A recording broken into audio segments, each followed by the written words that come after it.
Senior Congress నాయకులేం కాంగ్రెస్లోనే విభేదం ఉంది.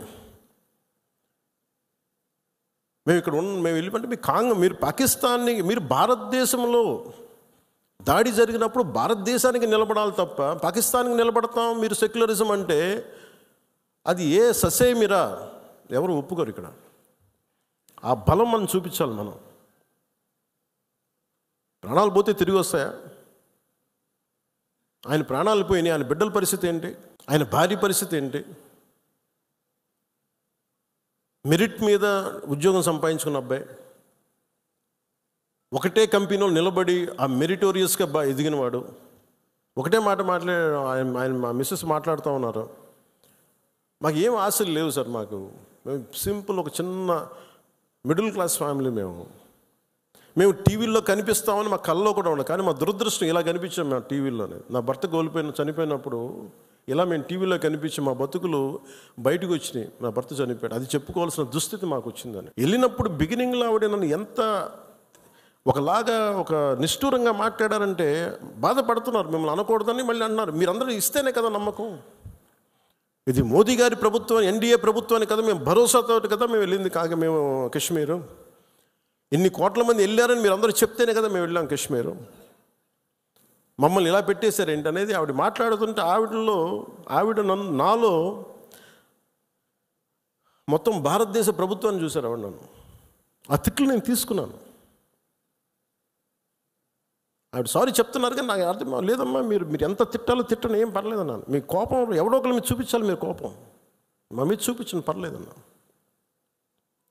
అని. ఇంత దారుణంగా ఉంటుంది.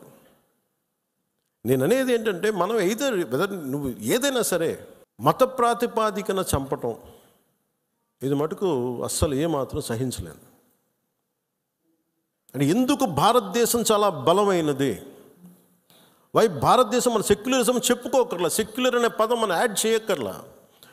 సెక్యులర్ పదం అని యాడ్ చేయకముందు 70s వీఆర్ సెక్యులర్. సెక్యులరిజం అంటే అపీస్మెంట్ కాదు, అది వైట్ వాష్లు చేయకండి తప్పులు చేస్తే. సర్ తన్సే జుదా అని చెప్పి అంటే అట్లాగే తుపాకులతో సర్ తన్సే జుదా చేశారు వాళ్ళు ఉగ్రవాదులు. తల లేదు, పట్టుకుందాం ఆకన్నా ఇలా అంటే తల లేదు అక్కడ. మీరు ఊహించుకోగలరా? అది ఈ మాట్లాడే తల లేదు. ఇంత క్రూరంగా చంపేశారు. ఎంత సహనం చూపిస్తాం? తప్పు జరిగినప్పుడు తప్పని చెప్తాం. పాకిస్తాన్కి మనకి ఏంటి తేడా? జిన్నా విడిపోయినప్పుడు మేము పాకిస్తాన్లో అందరినీ సమానంగా ఆదరిస్తామని చెప్పారు. హిందువులు ఎల్లక్కర్లేదు, ఆదరిస్తామని చెప్పారు.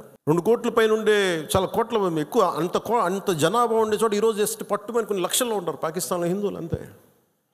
బట్ వేరస్ మన దేశంలో పాకిస్తాన్లో ఎంత జనాభా ఉందో, ముస్లిం జనాభా అంత జనాభా ఇక్కడ ఉంది. That's what India is. అంటే మనం నిజంగా ఈ సోకాల్డ్ సూడో సెక్యులర్ వాదులు చెప్పిన విధానంగానే అయితే నిజంగా అసలు ఇంతమంది ముస్లిం పాపులేషన్ ఉంటుందా?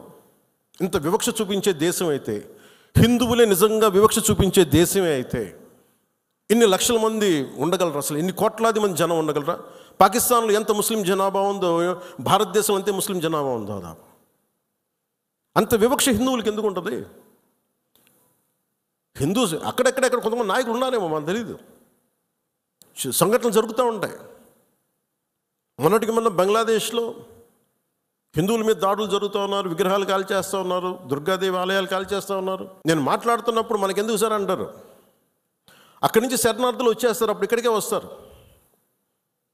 దేశం మొత్తం అప్పుడు మన స్థానికులకు ఉద్యోగాలు పోతాయి, అప్పుడు మీకు ఓకేనా అన్న. ఆ దేశం బాగుంటేనే మనం ఇక్కడ ఉద్యోగాలు మన వాళ్ళకి ఇవ్వగలం. 2 రాష్ట్రాల మధ్య కూడా, తెలంగాణ కానీ ఆంధ్ర కానీ, ఇక్కడి నుంచి మీరు వచ్చేస్తే మా ఉద్యోగాలు పోతున్నాయనే కదా సెపరేట్ స్టేట్ అయింది. అలాంటిది ఎక్కడ నుంచో శరణార్థులు వాళ్ళ యుద్ధ పరిస్థితులు వాళ్ళ వాతావరణ పరిస్థితులు బాగలేక మనకు వచ్చేస్తే అది మనకు అదనపు భారం, అది దేశానికి కూడా. అంతేగాని దీంట్లో మన వివక్ష ఏమి ఉండదు. It's a practicality.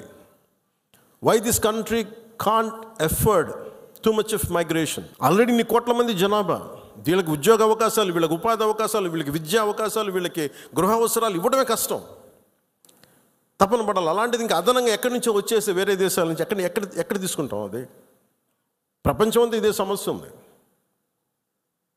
సో అలాంటి సమయంలో ఇది మనందరి బాధ్యత. ఇది నేషన్ సంబంధించిన సమస్యలు, మన సమస్యలు కూడా. మనం ఎక్కడో కావల్లో కూర్చున్నాం, లేదంటే నెల్లూరులో కూర్చున్నాం, సూళ్ళూరుపేటలో కూర్చున్నాం, బిట్రగుంటలో కూర్చున్నాం, లేదంటే ఎక్కడ కూర్చొని మారుమూల గోదావరి జిల్లాలో కూర్చొని కుదరదు. దీని ఇంపాక్ట్ మొత్తం మీద ఉంటుంది. ఇది మనందరి బాధ్యత. ఇది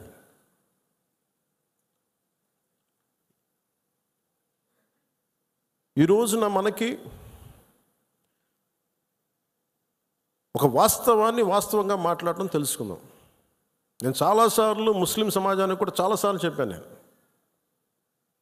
ఎందుకు ఇంత మాట్లాడాల్సి వస్తుంది, ముస్లిం, క్రిస్టియన్, హిందూని ఎందుకు మాట్లాడాల్సి వస్తుందంటే, హిందువులకు ఉన్నది ఒకటే దేశం,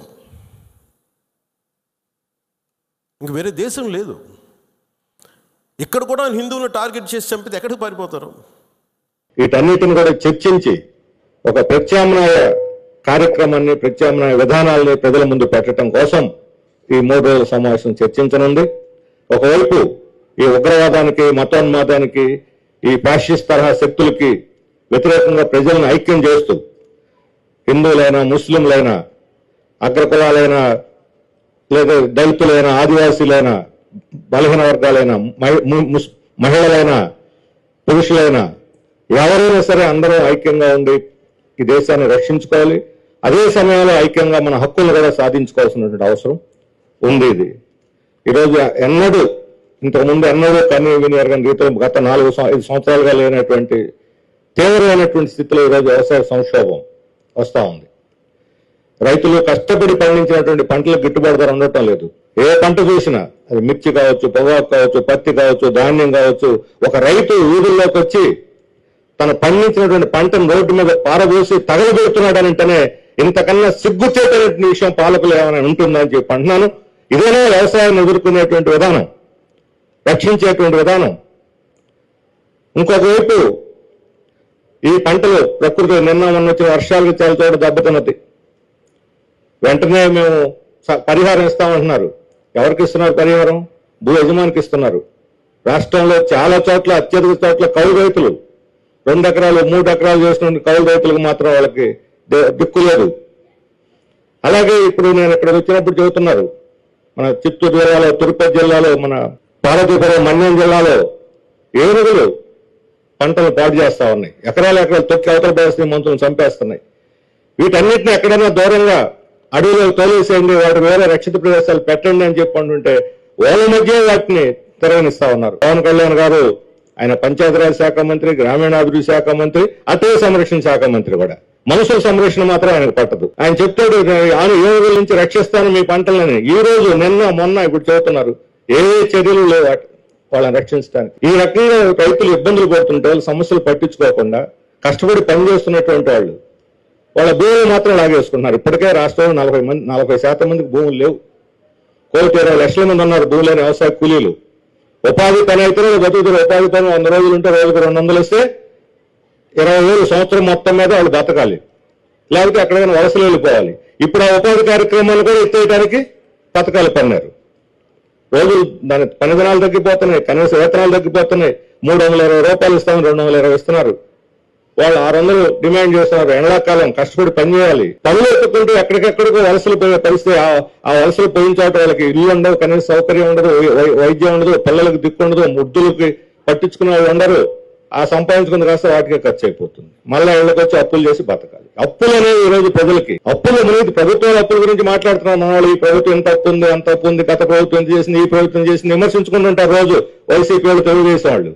ఈ 2 పార్టీలు కూడా ప్రజల అప్పుల గురించి మాట్లాడటం, అధికారంలో ఉన్నప్పుడు కానీ ప్రతిపక్షంలో ఉన్నప్పుడు కానీ వీళ్ళు ప్రజల అప్పుల గురించి మాట్లాడలేదు. ఒక్కొక్కరు ఎన్ని వేల రూపాయలు, ఎన్ని లక్షల రూపాయలు అప్పులు ఉన్నారు. అప్పులు లేకపోతే రోజు బతకలిగినటువంటి స్థితి లేదు. ఎట్లా తీర్చాలి వీటిని? అందుకని కొంప, గోడు, భూమి ఏదుంటే అమ్మేసుకుంటున్నారు. ఈ అప్పులు పని ఇంతకుముందు ఎప్పుడో పెద్దవాళ్ళు సంపాదించిన అసైన్ భూమి ఉంటే ఆ అసైన్ భూమికి 5,000, 10,000 ఇస్తామంటే ఎంతకంత వచ్చింది అని చెప్పిన దాన్ని అమ్మేసుకుంటే వాటిని కొనుక్కొని బ్యాంకుల్లో తాకట్టు పెట్టి వాటిని పెద్ద ఎత్తున భూ యజమానులు అయిపోతున్నారు. భూములన్నీ ఇప్పుడు కార్పొరేట్ కంపెనీలకి భూస్వామి చేతుల్లోకి వెళ్ళిపోతా ఉన్నాయి. మరి భూములు పోయి, ఉపాధి పోయి, పని లేక ఎలా బతకాలి జనం? ఈరోజు రాష్ట్రం ఎదుర్కొన్న సమస్యలు ఇది. వీటి గురించి మాట్లాడలేదు మన పాలకులు. అభివృద్ధి చేస్తామంటున్నారు. రైతుల అభివృద్ధి, కూలీల అభివృద్ధి, కార్మికుల అభివృద్ధి కాకుండా ఎవరు అభివృద్ధి?